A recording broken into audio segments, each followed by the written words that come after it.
Hello guys, आज अपन पढ़ेंगे VMO Kota exam 2026 BS second year exam जुलाई 2026 में पॉलिटिकल साइंस सब्जेक्ट है। पेपर कोड है PS03। विषय है तुलनात्मक राजनीतिक संस्थाएं और सुशासन। पॉलिटिकल साइंस का भाग है PS03, जिसके एग्ज़ाम 29 जुलाई 2026 को होंगे। इसके इम्पोर्टेंट क्लास ये तीसरी क्लास है, 2 क्लास हमने पीछे ले चुके हैं, वो भी ज़रूर देखें। और यह 70 नंबर का पेपर आएगा। 70 में और 23 नंबर के असाइनमेंट होंगे। ये इम्पोर्टेंट क्लास है। और हमारे यूट्यूब चैनल बालाजी क्लासेस बिरी को सब्सक्राइब कर लें और हमारे टेलीग्राम ग्रुप भी ज्वाइन कर लेना, बालाजी क्लासेस बिरी। और हमारे टेलीग्राम बालाजी क्लासेस ज्वाइन कर लेना। ये खंड ए है। पहला क्वेश्चन है, राजनीतिक संस्कृति की परिभाषा कीजिए। राजनीतिक संस्कृति की परिभाषा दीजिए। तो उत्तर है, राजनीतिक संस्कृति से आशय नागरिकों की राजनीतिक व्यवस्था, राजनीतिक संस्थानों, राजनीतिक मूल्यों के प्रति विचारों, विश्वासों, भावना एवं दृष्टिकोण से हैं। गोबेलियन, आलमंड और सिडनी वर्बों के राजनीतिक संस्कृति अवधारणा को विशेष रूप से विकसित किया गया। अगला क्वेश्चन है, राजनीतिक सामाजिकरण से क्या आशय है। तो उत्तर, राजनीतिक सामाजिकरण वह प्रक्रिया जिसके माध्यम से व्यक्ति राजनीतिक मूल्यों और आदर्शों, विश्वासों तथा राजनीतिक व्यवहार को सीखता है और राजनीतिक व्यवस्था के प्रति अपनी समझ विकसित करता है। अगला क्वेश्चन है, दबाव समूह से आप क्या समझते हैं। तो उत्तर, दबाव समूह ऐसे संगठित समूह होते हैं जो स्वयं सत्ता प्राप्त होने का प्रयास नहीं करते हैं, बल्कि सरकार की नीतियों, कानूनों एवं निर्णयों को अपने हित में प्रभावित करने का प्रयास करते हैं। अगला क्वेश्चन है, एकात्मक शासन व्यवस्था क्या है। तो उत्तर, एकात्मक शासन व्यवस्था वह प्रणाली है जिसके शासन की समस्त शक्तियां केंद्रीय सरकार में निहित होती हैं तथा स्थानीय इकाइयों के केंद्र के अधीन कार्य करती है। अगला क्वेश्चन है, संघात्मक शासन व्यवस्था की दो कोई विशेषता लिखिए। तो उत्तर है, केंद्र और राज्यों के बीच शक्तियों का संवैधानिक विभाजन होता है, संविधान सर्वोच्च होता है, स्वतंत्र न्यायपालिका उसकी रक्षा करती है। अगला क्वेश्चन है, न्यायपालिका की स्वतंत्रता का क्या अर्थ है। न्यायपालिका स्वतंत्रता का क्या अर्थ है। तो उत्तर है, न्यायपालिका स्वतंत्रता का अर्थ है कि न्यायालय किसी भी राजनीतिक, सामाजिक या सरकारी दबाव से मुक्त होकर निष्पक्ष संविधान के अनुसार न्याय प्रदान करते हैं। अगला क्वेश्चन है, सुशासन गुड गवर्नेंस से आप क्या आशय हैं। तो उत्तर, सुशासन से आशय ऐसी प्रशासनिक व्यवस्था से है जो पारदर्शी, उत्तरदायी, प्रभावी, निष्पक्ष तथा जन कल्याणकारी हो, जिसमें नागरिकों को समय पर गुणवत्तापूर्ण सेवाएं प्राप्त हो। अगला खंड है वह। अगला क्वेश्चन है, राजनीतिक संस्कृति का अर्थ, विशेषताएं हमें तो स्पष्ट कीजिए। तो राजनीतिक संस्कृति से आशय नागरिकों की राजनीतिक व्यवस्था, राजनीतिक संस्थानों, नेताओं, राजनीतिक प्रक्रिया के प्रति विचारों, विश्वासों, मूल्य, भावना दृष्टिकोण से है। ये किसी देश के नागरिकों के राजनीतिक व्यवहार को प्रभावित करती हैं।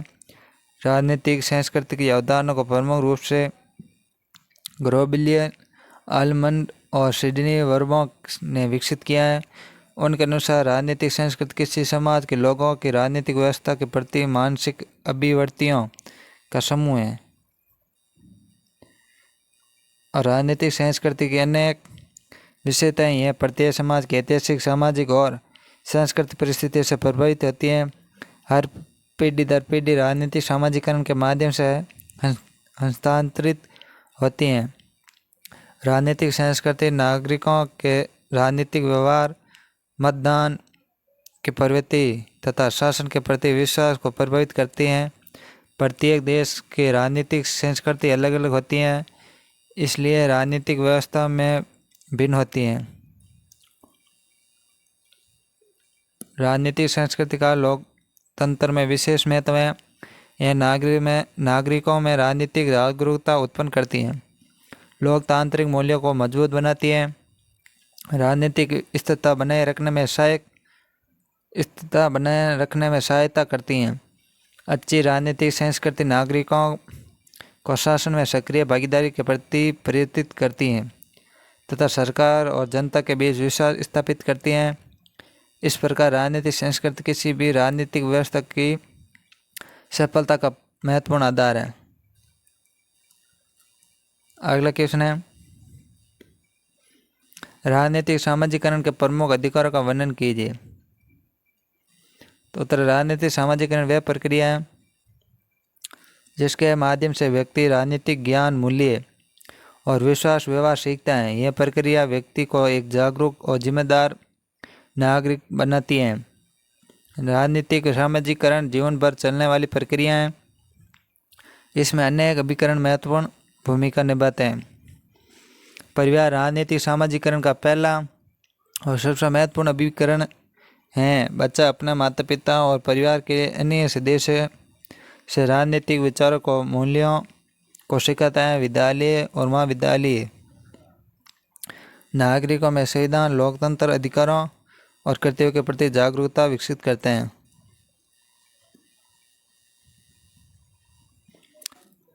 राजनीतिक दल भी राजनीतिक सामाजिकरण के महत्वपूर्ण साधन है। वे अपनी नीतियों और कार्यक्रम के माध्यम से जनता को राजनीतिक रूप से जागरूक करते हैं। समाचार पत्र, रेडियो, टेलीविज़न, इंटरनेट और सोशल मीडिया जैसे संचार माध्यम राजनीतिक जानकारी का प्रसार करते हैं और जनमत का निर्माण करते हैं। इसके अतिरिक्त मित्र समूह, सामाजिक गठन, धार्मिक संस्थाएं तथा कार्यस्थल भी व्यक्ति के राजनीतिक विचार को प्रभावित करते हैं। इन सभी अभिकरणों के माध्यम से व्यक्ति राजनीतिक व्यवस्था को समझता है और लोकतांत्रिक प्रक्रिया में भाग लेने के लिए प्रेरित होता है। इस प्रकार राजनीतिक सामाजिकरण लोकतंत्र की सफलता के लिए अत्यंत आवश्यक प्रक्रिया है, क्योंकि यह नागरिक में राजनीतिक चेतना और उत्तरदायित्व की भावना विकसित करती है। अगला क्वेश्चन है, आगे बढ़ने से पहले हमारे YouTube चैनल बालाजी क्लासेस बिरी को सब्सक्राइब कर लें। वीडियो अच्छा लगे लाइक, कमेंट, शेयर जरूर करें और हमारा टेलीग्राम ग्रुप भी ज्वाइन जरूर करें, बालाजी क्लासेस बिरी। क्वेश्चन है, संघात्मक एवं एकात्मक शासन व्यवस्था में अंतर स्पष्ट कीजिए। उत्तर, संघात्मक एवं एकात्मक शासन व्यवस्था शासन के दो प्रमुख स्वरूप हैं। संघात्मक शासन व्यवस्था में संविधान द्वारा केंद्र और राज्यों के बीच शक्तियों का अस्पष्ट विभाजन किया जाता है, जबकि एकात्मक शासन व्यवस्था में शासन की अधिकांश शक्तियाँ केंद्रीय सरकार के पास होती हैं। संघात्मक व्यवस्था में केंद्र और राज्य दोनों अपने अधिकार क्षेत्र में स्वतंत्र रूप से कार्य करते हैं। इसके विपरीत एकात्मक व्यवस्था में राज्य, स्थानीय सरकारें केंद्र के अधीन कार्य करती हैं और इन शक्तियों में परिवर्तन केंद्र सरकार करती हैं। संघात्मक शासन में संविधान सर्वोच्च होता है। स्वतंत्र न्यायपालिका संविधान की रक्षा करती हैं। वे एकात्मक शासन में संसद और केंद्रीय सरकार अधिक शक्तिशाली होती हैं। भारत, अमेरिका और कनाडा संघात्मक शासन के उदाहरण हैं, जबकि ब्रिटेन, फ्रांस, जापान एकात्मक शासन व्यवस्था के प्रमुख उदाहरण हैं। संघात्मक व्यवस्था विविधता वाले बड़े देशों के लिए अधिक उपयुक्त मानी जाती है, जबकि एकात्मक व्यवस्था छोटे देशों की प्रशासनिक एकरूपता और त्वरित निर्णय लेने में सहायक होती हैं। इस प्रकार दोनों शासन व्यवस्थाओं को अपनी अपनी व्यवस्थाएं और सीमाएं हैं तथा किसी देश की परिस्थितियों के अनुसार उनका चयन किया जाता है। अगला क्वेश्चन है, दबाव समूह की भूमिका एवं महत्वपूर्ण। दबाव समूह की भूमिका एवं महत्व का वर्णन कीजिए। दबाव समूह, प्रेशर ग्रुप, ऐसे संगठित समूह होते हैं जो स्वयं सत्ता प्राप्त करने का प्रयास नहीं करते, बल्कि सरकार की नीतियों, कानूनों एवं निर्णयों को अपने हितों के अनुसार प्रभावित करने का प्रयास करते हैं। लोकतांत्रिक शासन व्यवस्था में दबाव समूह की भूमिका अत्यंत महत्वपूर्ण मानी जाती है।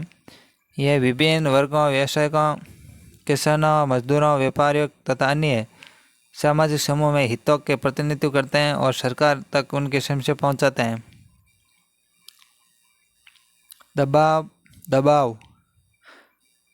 दबाव समूह सरकार जनता के बीच एक महत्वपूर्ण कड़ी का कार्य करते हैं। यह सरकार को जनहित के संबंधित विषय की जानकारी देते हैं तथा नई नीतियाँ बनाने में सुझाव प्रदान करते हैं। विभिन्न संगठनों, सभाओं, ज्ञापनों, आंदोलन तथा जनमत निर्माण के माध्यम से वे सरकार का ध्यान जनता की समस्या की ओर आकर्षित करते हैं। कई बार यह कानून में संशोधन कराने और नई नीतियों के निर्माण में महत्वपूर्ण भूमिका निभाते हैं। दबाव समूह लोकतंत्र का मजबूत बनाने में सहायक होते हैं। वे सरकार को उत्तरदायित्व मनाते हैं, नागरिकों में राजनीतिक जागरूकता उत्पन्न करते हैं तथा विभिन्न वर्गों के हितों की रक्षा करते हैं। हालांकि कभी कभी कुछ दबाव समूह अपने निजी हितों को प्राथमिकता देकर अनुचित दबाव भी बना सकते हैं, जिससे सार्वजनिक हित प्रभावित हो सकता है। निष्कर्षण है, इस प्रकार दबाव समूह लोकतांत्रिक व्यवस्था का एक महत्वपूर्ण अंग है। वे जनता और सरकार भी समन्वय स्थापित करते हैं, लोकतांत्रिक शासन को अधिक उत्तरदायित्व और प्रभावी बनाने में महत्वपूर्ण योगदान देते हैं। अगला क्वेश्चन है, न्यायपालिका की स्वतंत्रता लोकतंत्र के लिए क्यों आवश्यक है? स्पष्ट कीजिए। लोकतांत्रिक शासन व्यवस्था में न्यायपालिका को संविधान का संरक्षण तथा नागरिकों के अधिकार का रक्षक माना जाता है। न्यायपालिका स्वतंत्रता का अर्थ है न्याय लिए किसी भी प्रकार की राजनीतिक, सामाजिक, प्रशासनिक दबाव से मुक्त होकर निष्पक्ष रूप से न्याय प्रदान करे। लोकतंत्र की सफलता के लिए स्वतंत्र न्यायपालिका अत्यंत आवश्यक है। स्वतंत्र न्यायपालिका संविधान के सर्वोच्चता बनाए रखती है और यह सुनिश्चित करती है कि सरकार संविधान के अनुसार ही कार्य करे।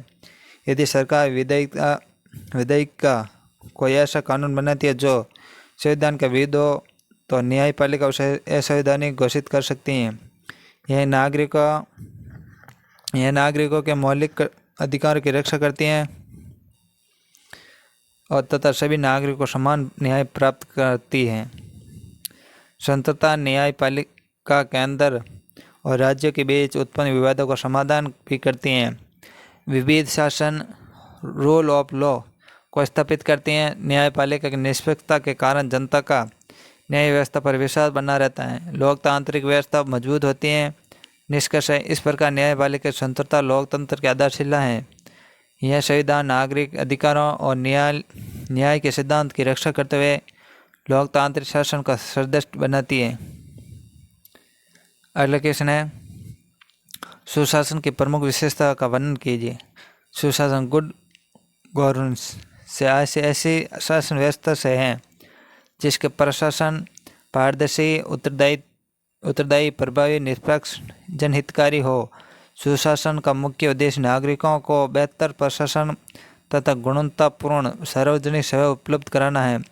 वर्तमान समय में लोकतांत्रिक शासन की सफलता के लिए सुशासन को अत्यंत आवश्यक माना जाता है। सुशासन की सबसे महत्वपूर्ण विशेषता पारदर्शिता है, जिससे सरकारी कार्य में खुलापन बना रहता है।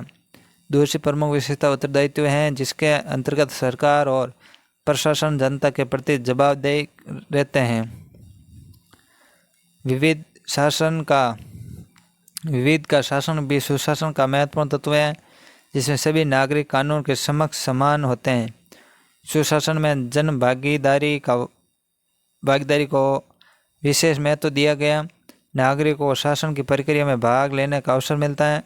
इसके अंतर्गत प्रशासन की दक्षता, प्रभावशीलता, भ्रष्टाचार पर नियंत्रण, मानव अधिकारों की रक्षा, समानता तथा समय पर सेवाओं की उपलब्धता भी सुशासन की प्रमुख विशेषता है।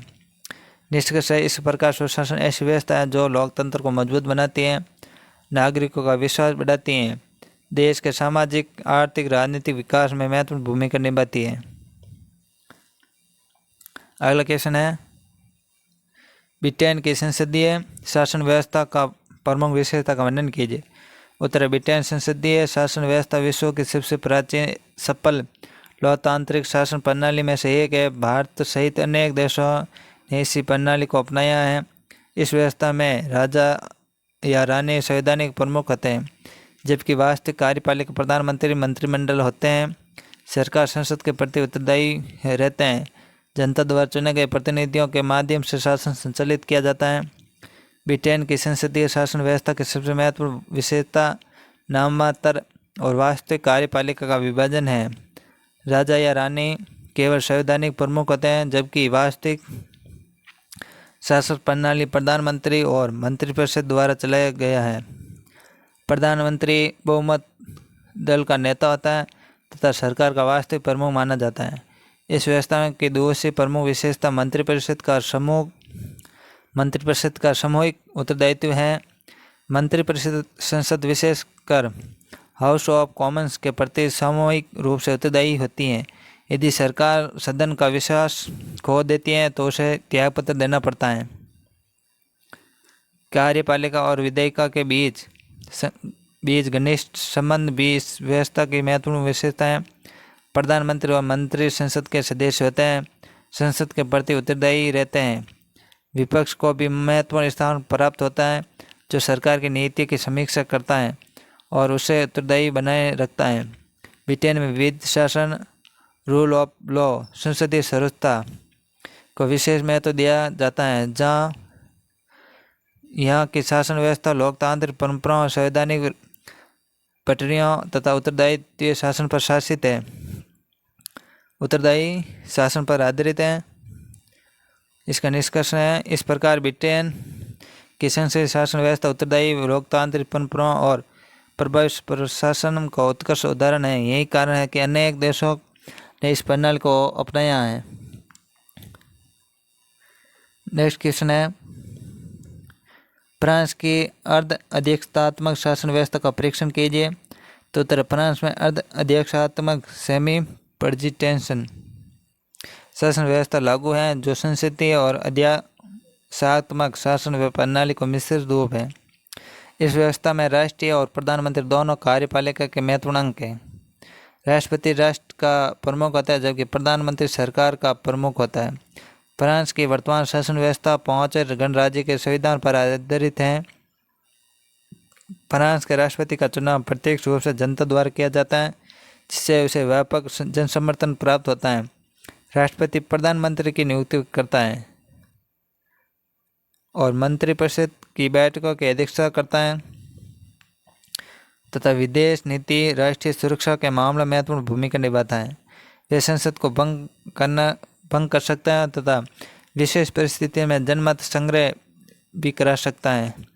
प्रधानमंत्री सरकार के दैनिक प्रशासन का संचालन करता है तथा संसद के प्रति उत्तरदायी होता है। यदि संसद में राष्ट्रपति के दल को बहुमत प्राप्त न हो तो राष्ट्रपति को विपक्ष के नेता को प्रधानमंत्री नियुक्त करना पड़ सकता है। इस स्थिति में शेष स्थितियों कहा जा सकता है। फ्रांस के अर्ध अध्यक्षतात्मक व्यवस्था का प्रमुख गुण यह है कि इसमें राष्ट्रपति के रूप में मजबूत नेतृत्व तथा प्रधानमंत्री के माध्यम से संसदीय उत्तरदायित्व दोनों को संतुलन बना रहा है। हालांकि कभी कभी राष्ट्रपति और प्रधानमंत्री अलग अलग दलों के होने पर नीतिगत मतभेद भी उत्पन्न हो सकते हैं। निष्कर्ष है, इस प्रकार फ्रांस के अर्ध अध्यक्षतात्मक शासन व्यवस्था संसदीय अध्यक्षतात्मक प्रणाली का संतुलन स्वरूप है। यह रणनीतिक स्थिरता, प्रभावी नेतृत्व और लोकतांत्रिक उत्तरदायित्व का समन्वय प्रस्तुत करती हैं। अगला खंड है, और आगे बढ़ने से पहले हमारे YouTube चैनल बालाजी क्लासेस ब्री को सब्सक्राइब कर लें। वीडियो अच्छा लग रहा है तो लाइक, कमेंट, शेयर जरूर करें और हमारे टेलीग्राम ग्रुप बालाजी क्लासेस ब्री को ज्वाइन कर लेना। और ये है PS03 पॉलिटिकल साइंस राजनीतिक विज्ञान का पेपर कोड है, जो 29 जुलाई को होगा और 70 नंबर का पेपर होता है।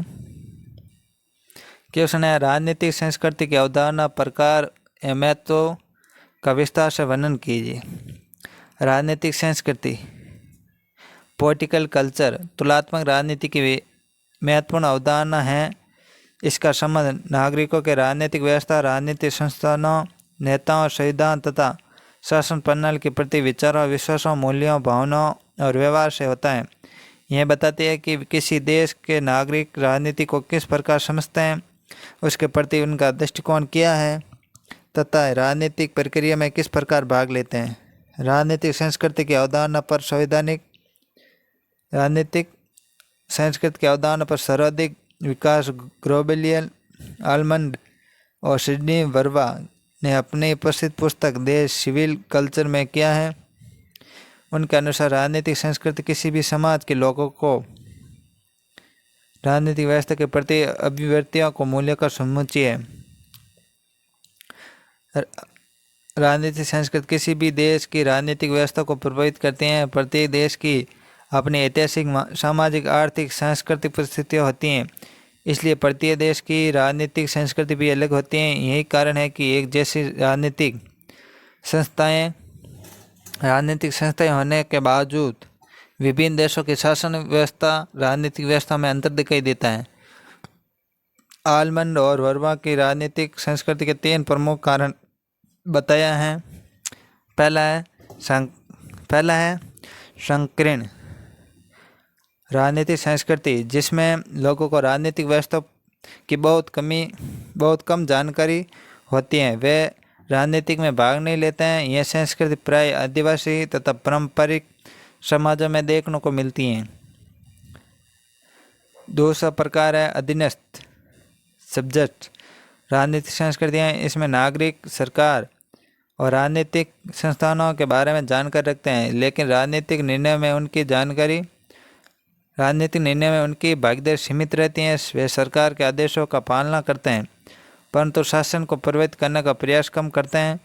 तीसरा प्रकार है सहभागी राजनीतिक संस्कृति में है, जिसमें नागरिक राजनीतिक के रूप में जागरूक होता है तथा चुनाव, जनमत, राजनीतिक दलों और अन्य लोकतांत्रिक प्रक्रियाओं में सक्रिय रूप से भाग लेते हैं। यह संस्कृति विकसित लोकतांत्रिक देशों में अधिक देखने को मिलती है। और राजनीतिक संस्कृति का लोकतंत्र में अधिक महत्व है। यह नागरिक में लोकतांत्रिक मूल्यों से गुणता, उत्तरदायित्व, राजनीतिक जागरूकता का विकास करती हैं। अच्छी राजनीतिक संस्कृति राजनीतिक स्तर बनाए रखने, सरकार, जनता के बीच विश्वास स्थापित करने तथा लोकतंत्र को सफल बनाने में महत्वपूर्ण भूमिका निभाती है। यह राजनीतिक सामाजिकरण की प्रक्रिया को मजबूत बनाती है और नागरिक को अपने अधिकार एवं कर्तव्यों के प्रति जागरूक करती हैं। राजनीतिक संस्कृति का प्रभाव राजनीतिक दलों, चुनावों, जनमत, नेतृत्व, सार्वजनिक नीतियों पर भी पड़ता है। यदि किसी देश की राजनीतिक संस्कृति लोकतांत्रिक मूल्य पर आधारित होती है तो वहाँ शासन अधिक उत्तरदायी और प्रभावी होता है। इसके विपरीत कमजोर राजनीतिक स्थिरता लोकतांत्रिक संकट को जन्म दे सकती है। निष्कर्ष है, इस प्रकार राजनीतिक संस्कृति तुलनात्मक राजनीति की एक अत्यंत महत्वपूर्ण अवधारणा है। किसी भी देश राजनीतिक अवस्था के स्वरूप, स्थिरता, सफलता को प्रभावित करती हैं। लोकतांत्रिक मूल्य, जन भागीदारी और उत्तरदायी शासन के विकास राजनीतिक संस्कृति की महत्वपूर्ण भूमिका है। अगला क्वेश्चन है, संघात्मक शासन व्यवस्था का अर्थ है विशेषता, गुण, दोषों का विस्तार से वर्णन कीजिए। उत्तर, संघात्मक शासन व्यवस्था वह शासन प्रणाली है जिसमें संविधान द्वारा शासन की शक्तियों का विभाजन केंद्र सरकार और राज्य सरकारों के बीच किया जाता है। दोनों सरकार अपने अपने अधिकार क्षेत्र स्वतंत्र रूप से कार्य करती हैं तथा अपनी शक्तियाँ सीधे संविधान से प्राप्त करती हैं। इस व्यवस्था का मुख्य उद्देश्य राष्ट्रीय एकता बनाए रखते हुए राज्यों को पर्याप्त सहायता प्रदान करना है। America, Bharat, Canada, Australia, Switzerland संघात्मक शासन व्यवस्था के प्रमुख उदाहरण हैं। संघात्मक शासन व्यवस्था की सबसे महत्वपूर्ण विशेषता शक्तियों का संवैधानिक विभाजन है। संविधान केंद्र और राज्यों के अधिकार को स्पष्ट रूप से निर्धारण करता है, जिसमें दोनों सरकारें अपने अपने क्षेत्र में स्वतंत्र रूप से कार्य कर सके। दूसरी प्रमुख विशेषता लिखित एवं कठोर संविधान है। संघीय देशों में सामान्य लिखित संविधान होता है जिससे आसानी से बदला नहीं जा सकता है। इससे केंद्र और राज्य के अधिकार सुरक्षित रहते हैं। संघात्मक शासन व्यवस्था की एक अन्य महत्वपूर्ण विशेषता संविधान की सर्वोच्चता है। केंद्र और राज्य दोनों दोनों संविधान के अनुसार कार्य करना पड़ता है। संविधान की रक्षा के लिए स्वतंत्र न्यायपालिका की व्यवस्था की जाती है, जो संविधान की व्याख्या करती हैं, केंद्र और राज्यों के बीच उत्पन्न विवादों का समाधान करती हैं। संघात्मक शासन व्यवस्था के अनेक गुण हैं। यह विशाल विविधता वाले देशों के लिए अत्यंत उपयुक्त मानी जाती हैं। इसमें स्थानीय समस्याओं का समाधान स्थानीय स्तर पर किया जा सकता है। राज्यों को अपनी आवश्यकताओं के अनुसार नीतियाँ बनाने का स्वतंत्रता मिलती है। इस व्यवस्था सत्ता का विविधीकरण होता है, जिसमें लोकतंत्र को मजबूती मिलती है। विभिन्न भाषाओं, संस्कृतियों और क्षेत्रों के हितों की रक्षा भी संघीय व्यवस्था में अधिक प्रभावी ढंग से किया जा सकती है। हालांकि संघात्मक शासन व्यवस्था में कुछ दोष भी पाए जाते हैं। कई बार केंद्र और राज्यों के बीच अधिकारों को लेकर विवाद उत्पन्न हो जाता है। निर्णय लेने की प्रक्रिया अपेक्षाकृत धीमी हो सकती है, क्योंकि कई विषयों पर दोनों सरकार के बीच समन्वय की आवश्यकता होती है। राज्यों की अलग अलग नीतियों के कारण प्रशासन में असमानता भी उत्पन्न हो सकती है। कुछ परिस्थितियों में क्षेत्रीयता और अलगवाद जैसे समस्या भी सामने आ सकती हैं। फिर भी आधुनिक लोकतांत्रिक देशों के संघात्मक शासन व्यवस्था को अत्यंत प्रभावी मानी जाती हैं, क्योंकि यह राष्ट्रीय एकता, क्षेत्रीय स्वायत्तता के बीच संतुलन स्थापित करती हैं। भारत जैसे विशाल विविधतापूर्ण देश में भी संघीय व्यवस्था लोकतंत्र को मजबूत बनाने में महत्वपूर्ण भूमिका निभा रही है। और निष्कर्ष है, इस प्रकार संघात्मक शासन व्यवस्था ऐसी शासन प्रणाली है जो राष्ट्रीय एकता, लोकतंत्र, विविधीकरण के सिद्धांतों पर आधारित है। यदि भी इसमें कुछ व्यवहारिक कठिनाई भी है, फिर भी विविधता वाले देशों के लिए सबसे उपयुक्त प्रभावी शासन व्यवस्था मानी जाती है।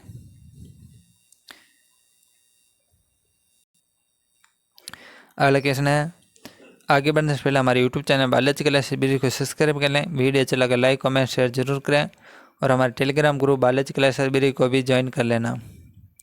क्वेश्चन है, अमेरिकी अध्यक्षतात्मक शासन प्रणाली विस्तृत अध्ययन कीजिए। तो उत्तर है, अमेरिका विश्व का प्रमुख लोकतांत्रिक देश है जहाँ अध्यक्षतात्मक शासन प्रणाली लागू है। इस प्रणाली का आधार 1833 के अमेरिकी संविधान में निहित है। इसमें राष्ट्रपति राष्ट्रीय अध्यक्ष तथा सरकार का वास्तविक प्रमुख दोनों होता है। अमेरिकी शासन व्यवस्था शक्तियों के पृथक तथा नियंत्रण एवं संतुलन के सिद्धांत पर आधारित है। इस प्रणाली का मुख्य उद्देश्य शासन के 3 अंगों कार्यपालिका, विधायिका, न्यायपालिका के बीच संतुलन बनाए रखना तथा किसी एक अंग को अत्यधिक शक्तिशाली बनाने से रोकता। अमेरिकी अध्यक्षतात्मक शासन प्रणाली की सबसे महत्वपूर्ण विशेषता अमेरिकी अध्यक्षतात्मक शासन प्रणाली की सबसे महत्वपूर्ण विशेषता यह है कि राष्ट्रपति को वास्तविक कार्यपालिका का प्रमुख होता है और राष्ट्रपति चुनाव अप्रत्यक्ष रूप से निर्वाचन मंडल इलेक्टोरल कॉलेज द्वारा 4 वर्ष के लिए किया जाता है। वे अपने कार्यकाल के दौरान स्वतंत्र रूप से कार्य करता है और सामान्य परिस्थितियों में उसे पद से नहीं हटाया जा सकता है। केवल महाभियोग की प्रक्रिया द्वारा ही उस पद से हटाया जा सकता है। इस प्रणाली में कार्यपालिका और विधायिका के बीच स्पष्ट पृथक्करण होता है। राष्ट्रपति कांग्रेस का सदस्य नहीं होता है। इसके मंत्री भी कांग्रेस के सदस्य नहीं होते हैं। राष्ट्रपति अपने मंत्रिमंडल का गठन स्वयं करता है तथा वे उसके प्रति उत्तरदायी होते हैं। दूसरी ओर कांग्रेस स्वतंत्र रूप से कानून बनाती है और राष्ट्रपति के कार्य पर नियंत्रण भी रखती है। अमेरिकी शासन व्यवस्था में एक अन्य महत्वपूर्ण विशेषता नियंत्रण संतुलन का सिद्धांत है। राष्ट्रपति कांग्रेस द्वारा पारित विधेयकता पर वीटो लगा सकता है, जबकि कांग्रेस विशेष बहुमत से राष्ट्रपति की वीटो को निरस्त कर सकती हैं। इसी प्रकार सर्वोच्च न्यायालय संविधान के विरुद्ध किसी भी कानून या सरकारी कार्य को असंवैधानिक घोषित कर सकता है। इससे शासन के 3 अंगों के बीच संतुलन बना रहता है। अमेरिकी अध्यक्षात्मक प्रणाली के अनेक गुण हैं। इसमें सरकार स्थिर रहती है क्योंकि राष्ट्रपति कार्यकाल निश्चित होता है। निर्णय लेने की प्रक्रिया अपेक्षाकृत तेज होती है तथा प्रशासन में मजबूत नेतृत्व प्राप्त होता है। शक्तियों के पृथक्करण के कारण किसी एक संस्था का सत्ता अत्यधिक केंद्रीकरण नहीं होता है। हालांकि इस प्रणाली के कुछ दोष भी हैं। कई बार राष्ट्रपति और कांग्रेस के बीच मतभेद होने से शासन कार्य प्रभावित हो सकता है। राष्ट्रपति के पास अधिक शक्तियाँ होने से निष्पक्षता की आशंका भी उत्पन्न हो सकती है। इसके अंतर्गत कार्यपालिका और विधायिका के बीच समन्वय की कमी के कारण नीति निर्माण में कठिनाई आ सकती हैं। फिर भी अमेरिकी अधिष्ठात्मक शासन प्रणाली विश्व की सबसे प्रभावशाली लोकतांत्रिक व्यवस्था में से एक मानी जाती है। ये स्तर सरकार मौजूद नेतृत्व और संवैधानिक संतुलन का उत्कृष्ट उदाहरण प्रस्तुत करती हैं। निष्कर्ष है, इस प्रकार अमेरिकी अधिष्ठात्मक शासन प्रणाली शक्तियों के पृथक्करण, नियंत्रण एवं संतुलन एवं स्वतंत्र न्यायपालिका पर आधारित एक सफल लोकतांत्रिक व्यवस्था है। इसकी कुछ सीमाएं होने के बावजूद यह आधुनिक लोकतंत्र की सबसे प्रभावी शासन प्रणाली में से एक मानी जाती है। और अगला क्वेश्चन है, सुशासन की अवधारणा एवं लोक प्रबंधन न्यू पब्लिक मैनेजमेंट के सिद्धांत का विस्तार से परीक्षण कीजिए। तो तरह सुशासन आधुनिक लोक प्रशासन की एक महत्वपूर्ण अवधारणा है। इसका अर्थ ऐसी शासन व्यवस्था से है जो पारदर्शी, उत्तरदायी, प्रभावी, निष्पक्ष, जनहितकारी तथा कानून के शासन पर आधारित हो। सुशासन का प्रमुख उद्देश्य नागरिकों को गुणवत्तापूर्ण सेवाएं उपलब्ध कराना है, भ्रष्टाचार को कम करना, प्रशासन को अधिक उत्तरदायी बनाना है। वर्तमान समय लोकतंत्र की सफलता के लिए सुशासन को आवश्यक माना जाता है। सुशासन की प्रमुख विशेषता में पारदर्शिता, उत्तरदायी, जनभागीदारी, विविध शासन, समानता, दक्षता, प्रभावशीलता, जवाबदेही तथा भ्रष्टाचार पर नियंत्रण शामिल हैं। सुशासन में सरकार जनता के प्रति उत्तरदायी रहती है। प्रशासनिक निर्णय खुले और तथा निष्पक्ष तरह से लिए जाते हैं। इसमें नागरिक की समस्याओं का समय पर समाधान करने तथा उन्हें बेहतर सेवाएं प्रदान करने पर विशेष बल दिया जाता है। नव लोक प्रबंधन न्यू पब्लिक मैनेजमेंट NPM लोक प्रशासन की एक आधुनिक अवधारणा है। इसका विकास 1980 के दशक में हुआ। इसका उद्देश्य सरकारी प्रशासन को अधिक कुशल, प्रभावी और परिणामोन्मुख बनाना है। इस विचारधारा के अनुसार सरकारी प्रशासन में निजी क्षेत्र की कार्य प्रणाली और प्रबंधन तरीकों का उपयोग किया जाना चाहिए ताकि कम लागत में अधिक गुणवत्तापूर्ण सेवाएं प्रदान की जा सकती हैं। नव लोक प्रबंधन के अनुसार प्रशासन में दक्षता, प्रभावशीलता, पारदर्शिता, उत्तरदायित्व, परिणाम आधारित कार्यपालिका और विकेंद्रीकरण, प्रयोज्यता तथा नागरिक केंद्रित प्रशासन को विशेष महत्व दिया जाता है। इसमें ई-गवर्नेंस, सूचना प्रौद्योगिकीकरण, सेवा गुणवत्ता, समयबद्ध कार्य तथा प्रदर्शन के आधार पर मूल्यांकन जैसी व्यवस्थाओं को भी प्रोत्साहित किया जाता है। नव लोक प्रबंधन के अनेक लाभ हैं। इससे प्रशासन अधिक उत्तरदायी और पारदर्शिता बनता है। सरकारी खर्चे में कमी आती है, सेवा की गुणवत्ता में सुधार होता है तथा भ्रष्टाचार पर नियंत्रण रखने में सहायता मिलती है। नागरिकों को बेहतर समयबद्ध सेवाएं प्राप्त होती हैं। प्रशासनिक कार्य में तेजी आती है। हालांकि नव लोक प्रबंधन की कुछ सीमाएं भी हैं। निजी क्षेत्र कार्यशैलियाँ अपनाने में सामाजिक न्याय और जन कल्याण की अपेक्षा होने की संभावना रहती है। अत्यधिक निजीकरण से गरीब और कमज़ोर वर्ग को प्रभावित हो सकते हैं। सरकार जन कल्याणी भूमिका कमज़ोर पड़ सकती है। इसलिए वे नव लोक प्रबंधन को लागू करते समय जनहित और सामाजिक न्याय का ध्यान रखना आवश्यक है। और निष्कर्ष है, इस प्रकार सुशासन और 9 लोक प्रबंधन आधुनिक प्रशासन की महत्वपूर्ण अवधारणा है। इसका उद्देश्य प्रशासन को अधिक पारदर्शी, उत्तरदायी, प्रभावी और जनहितकारी बनाना है। वर्तमान समय में